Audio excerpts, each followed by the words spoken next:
Ma'am, yung unit na pinurchase natin sa Acer, mayroon kayong 7 days period of replacement. Ito po ay pagpapalit ng inyong unit o produktong binili. Under DTI, kapag po yung unit ninyo ay may naging malfunction problem, yung factory defect na tinatawag. Pag po ito ay nagasgas, ingatan nyo na wag muna at mabasa o mabasag. Walang warranty yun kasi physical damage po yun kahit anong product. So, paano natin naman makukuha yung promo na voucher at saka 2 years warranty? Una muna po, pag natapos yung 7 days replacement, puntahan mo lang yung guide na to. Warranty, Acer warranty. Ayan o, for the e-gift. May pattern po kami dito at saka sample of requirements. Ito po siya.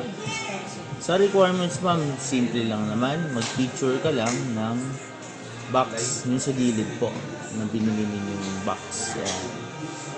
Nakakat po dapat ang ating serial, white sticker dun sa gilid.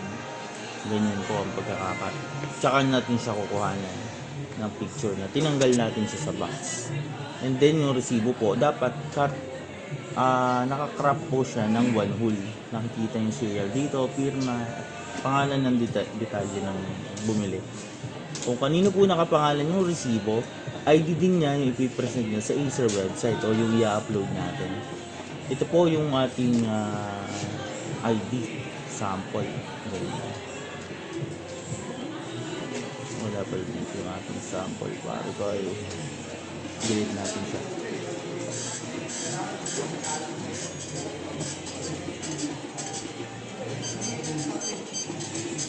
Yung officer ilalagay. Kahit anong valid ID ma'am ganito. I-download ko. Ayan po. Dapat po malinaw na babasa ng ating mga IT. Pero huwag niyong buburahin yung detalye. Ginawa lang namin yan bilang sample. Bali ma'am, ito ay yung tatlo na to ang kailangan mong i-upload sa Acer website. Minsan hindi po ito nag-upload. Kailangan natin i-resize yung property.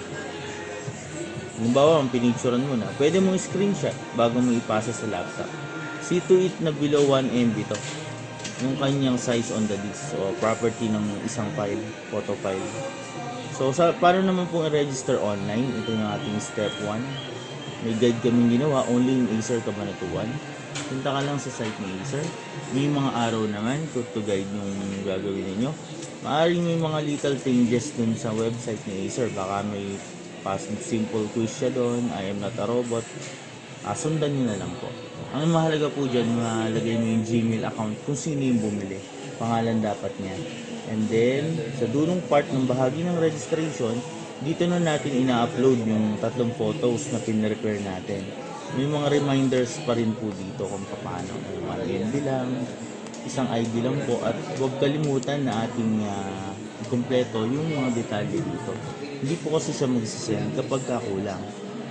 Sa house number ng bahay, dito po madalas nagkaka-problem.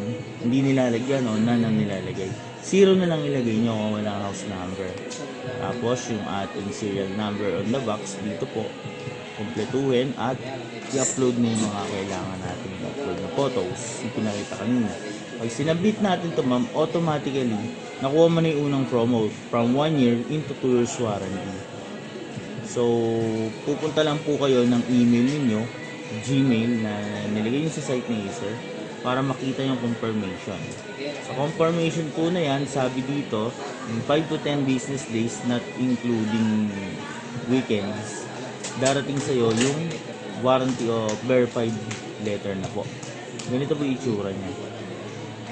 So ito po ay pinapakita po nagpagawa ka ng laptop mo sa mga service center nationwide. Andito yung customer info and warranty info. Kaya mahalaga pong meron ito. Ano naman po yung voucher? Kusang darating sa email mo yung link, naglalaman ng ganito. Example ko po yung sa Acer campus namin last year. May giveaway na nakalagay tapos may link sa ilalim. When you open the link ma'am, pag kinlik mo yun, makikita mo yung selection of vouchers kung ano yung gusto mong i-select. Example, fast food, convenience store na applicable sa inyong GC. Pwede rin GCash, pinakamadali.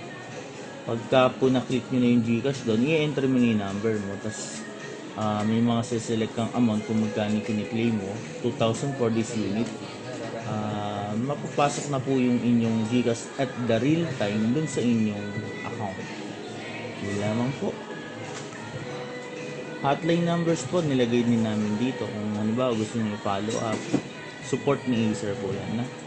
May Facebook, may email at number na pwede nyong i-contact kung sakaling may problem. Hindi natin ngayon kung papasok.